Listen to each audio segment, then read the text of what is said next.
Olá, queridos irmãos.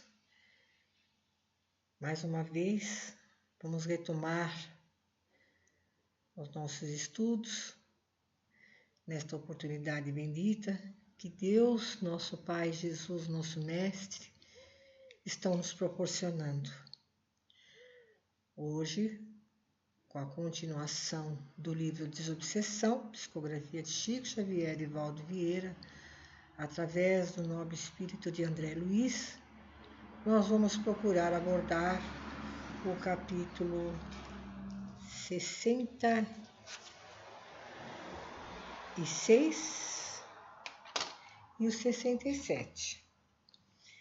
Então, nós vamos convidando os nossos irmãos a fecharem seus olhos para juntos agradecermos ao nosso Pai Celeste por mais esta oportunidade de aprendizado, rogando a Ele e ao nosso Mestre que nos dê permissão para iniciarmos o estudo, ou melhor, darmos continuidade ao estudo desta obra maravilhosa de André Luiz, para melhor nos conduzirmos nas tarefas da desobsessão. Rogamos ao Senhor que abençoe a todos os lares que aqui hoje se fazem representados. Abençoe nossos dias, nos fortalecendo e nos dando coragem para darmos continuidade à nossa renovação interior. E que através do aprendizado desta magnífica obra, possamos nos conduzir cada vez melhor nas tarefas de auxílio aos nossos irmãos necessitados do pão espiritual. Então, Senhor, humildemente ajoelhados em espírito, rogamos a presença dos benfeitores das fraternidades do bem e da luz, para que juntos possamos auxiliar a todos os que nos ouvem e a nós outros, para servirmos na seara do nosso Mestre Jesus. Graças a Deus e graças ao Senhor Jesus. Então, hoje nós vamos abordar, ou melhor, nós vamos dar continuidade ao capítulo anterior que falamos sobre as reuniões necessárias de esclarecedores para estudarem a melhor forma, não é, de trazer mais progresso ao trabalho e também trocando experiências para que ouçam também diretamente o pensamento dos benfeitores que os assessoram para apararem as arestas e darem continuidade à tarefa da desobsessão. No capítulo 66, também vem falar das reuniões de estudos mediúnicos. Nós sabemos que hoje, com a tecnologia tão avançada, muitos livros, muitas obras dos baluartes do Espiritismo têm sido estudadas através da internet. E muitas das vezes não são feitos comentários após o estudo das obras por aqueles que estão estudando e estão ouvindo os ensinamentos que estão sendo ministrados à luz da doutrina espírita, não é? Ou seja, por vergonha, ou seja, por orgulho, né?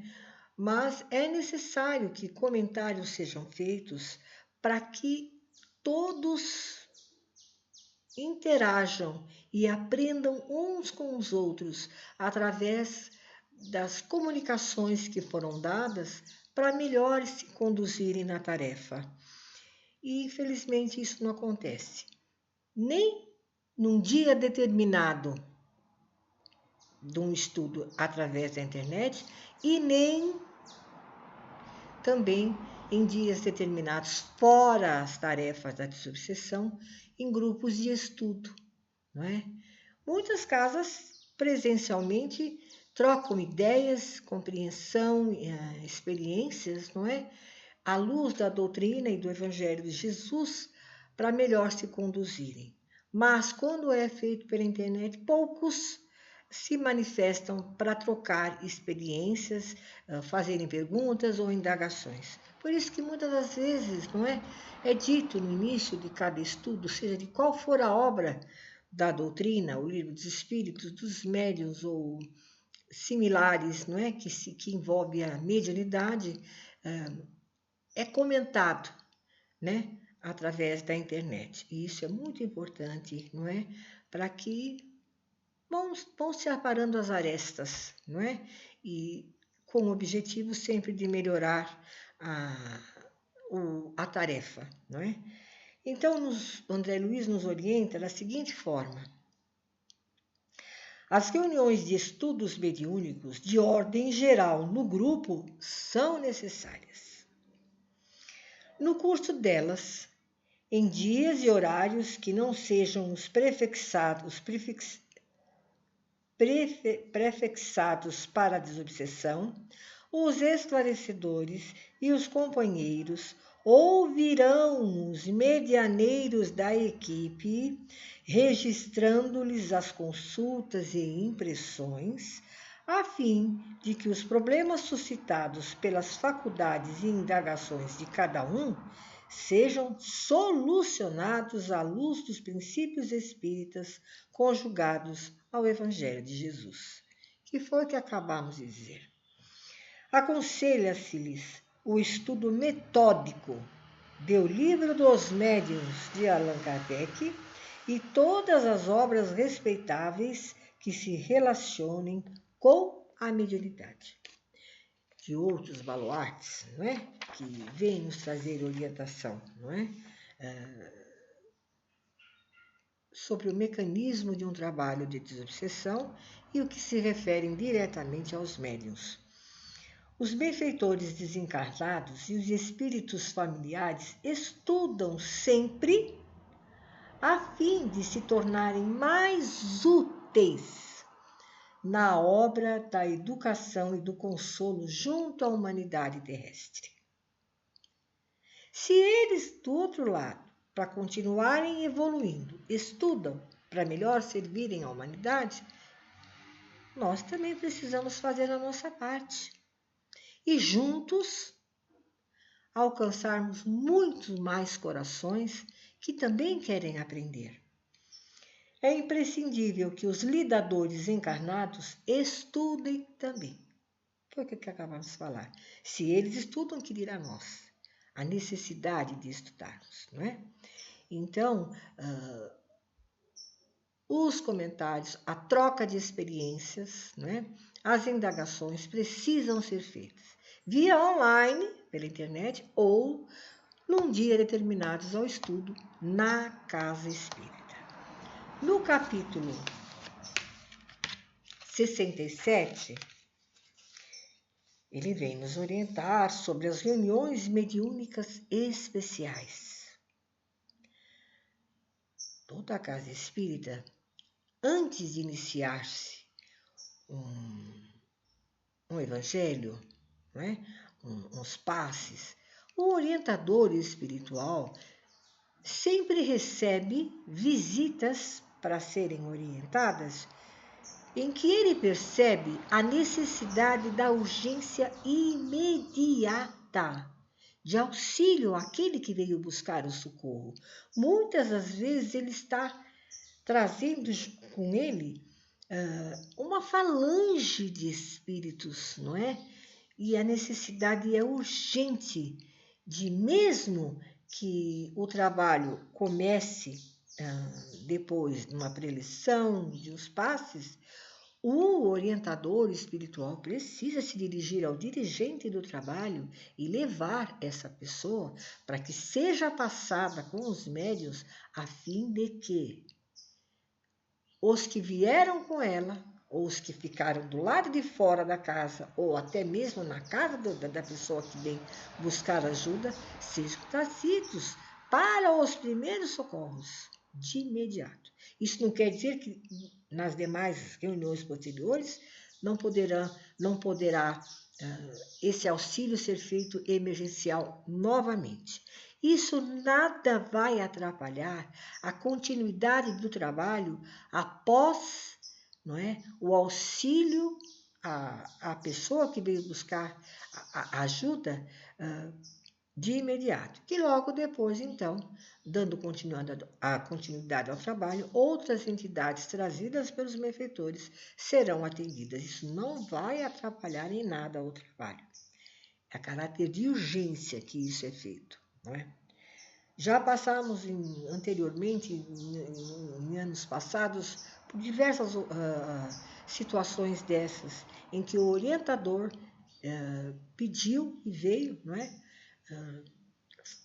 Se dirigir ao coordenador do trabalho e principalmente ao seu benfeitor espiritual que está lhe auxiliando na sala de orientação de atendimento fraterno. Então, diz André Luiz, em determinadas circunstâncias, as reuniões mediúnicas podem surgir como sendo necessárias a fins determinados. Nessa hipótese, realizar-se-ão sem qualquer prejuízo para as reuniões habituais. Para que isso aconteça, porém, é claramente preciso que o mentor espiritual do agrupamento traça instruções especiais. Por isso, o orientador do atendimento fraterno se dirige ao coordenador do trabalho antes de iniciarem-se as comunicações.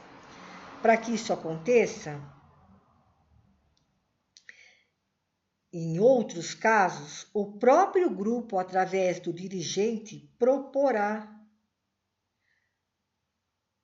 ao mentor espiritual a realização de reuniões dessa natureza para atender a equações de trabalho socorrista consideradas de caráter urgente, que foi falando.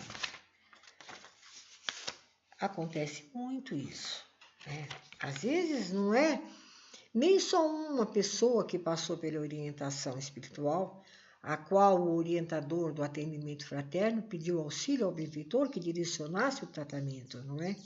Mas também mais pessoas. Isso não vai atrapalhar entidades que foram trazidas, porque também ouvirão um esclarecimento, mas é de caráter urgente, não é? Tem pessoas que chegam assim, completamente desnorteadas, influenciadas diretamente, possessivamente, por entidades que lhe cercam.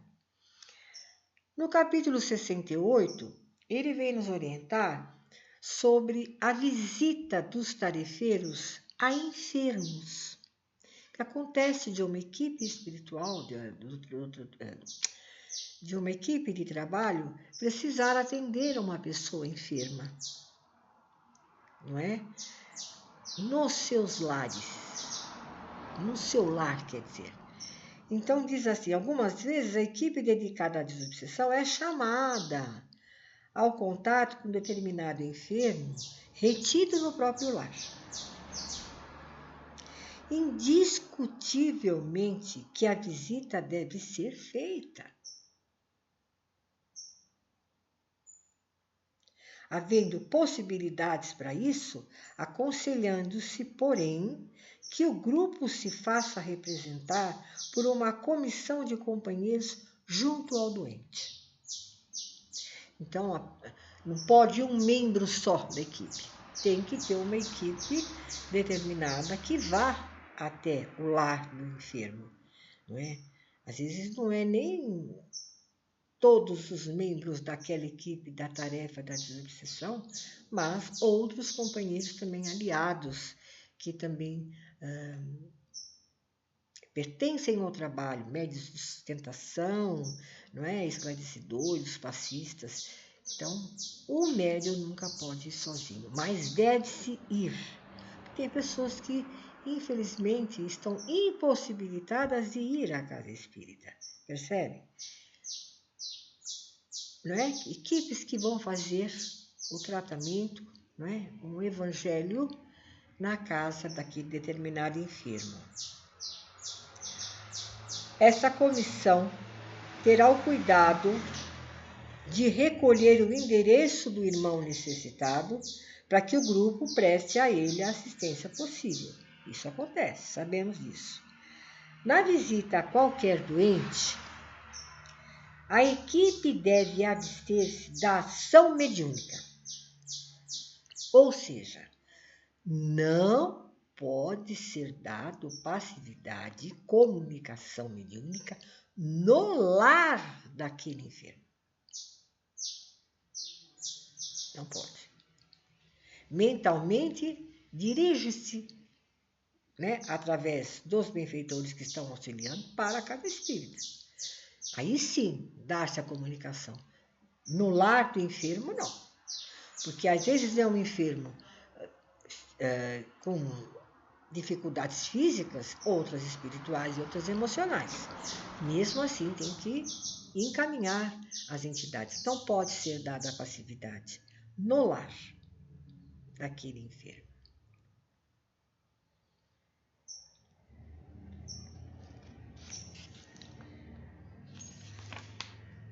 Isso é muito importante, não é? Porque não só no atendimento ao enfermo, mas também, pessoal, quando fazemos o nosso evangelho no lar, muitas das vezes sentimos a presença de irmãos ou familiares, não é? Ou irmãos que atraímos pelo pensamento, sentimentos e atitudes no nosso cotidiano, ou porque estão acompanhando alguns dos nossos familiares. Então, à luz do Evangelho do Senhor, faça o Evangelho, ministra-se o alto passe ou pede-se licença para ministrar o passe naqueles que estão enfermos. Isso no lar. Comunicação, não.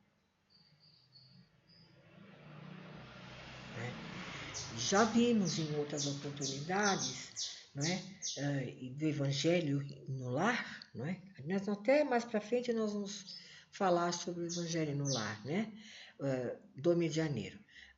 Do tarefeiro que participa da desobsessão ou não, sentir a aproximação e querer dar passividade. Isso não pode. Tem lugar certo para isso. A casa espírita, porque a psicosfera da casa espírita permite que isso aconteça, o respaldo espiritual que é necessário, não é? Na casa do enfermo, não, né? E mesmo durante o Evangelho no lar, mentalmente aquele que sente a presença, que sente que tem que dar a comunicação, encaminha através da oração, do pensamento, para a casa espírita, para posteriormente a entidade ministrar a sua palavra, o seu pensamento. Percebem? Isso é muito importante, né? Porque acontece, não é? De alguns companheiros que não têm ainda o entendimento, né? Que ainda está educando a mediunidade, de dar passividade na casa do enfermo, não é? Então, por isso que tem que ser uma equipe especializada, não é? Certa, equilibrada para determinado atendimento. E dentro do lar, às vezes o médium está com a mediunidade tão aflorada, mas ainda não tem entendimento, não consegue controlar ainda a sua emoção, o seu pensamento e a aproximação, não é? E acaba dando comunicação dentro do lar, né? Isso não pode acontecer, não pode, né? E a gente fica um alerta aí, né? Para todos que estão iniciando na tarefa. E no estudo deste livro, pessoal, mesmo que já foi estudado por nós, a federação, quando fizemos o curso de médiuns, tudo, muita coisa foi esquecida, não é? E às vezes a gente acha que está exercendo a tarefa corretamente, como médium, fora e dentro da casa espírita, não é? E não estamos, né? Então nós precisamos ter a humildade, não é? De percebermos que somos ainda muito falhos, que muito ainda temos que aprender, que ninguém é dono da verdade, dono da razão. É uns aprendendo com os outros. Por isso a necessidade do médium estudar, ter o estudo, sobretudo das obras da codificação, não é? Para melhor se direcionar. E às vezes nós temos tantas dúvidas e pelo orgulho ou por não querer levar mais tempo ou para deixar para lá, deixamos de aparar as arestas das nossas indagações e continuamos trabalhando de forma equivocada. Então, deixa aí o alerta, André Luiz, para todos nós que somos os trabalhadores da última hora, que queremos muito alcançar mais rapidamente a nossa reforma interior. Mas para nos reformarmos moralmente, nós temos que ter o conhecimento à luz da doutrina espírita para errarmos menos e acertarmos um pouquinho mais. Então fica aí o convite para todos nós interiorizarmos as lições que temos recebido e nos tornarmos instrumentos mais úteis para a espiritualidade do bem, da luz e do amor. Eu me despeço desejando a todos muita paz e que todos nós possamos refletir e colocar em prática o que temos aprendido através dos baluartes da espiritualidade. Graças a Deus e graças ao Senhor Jesus.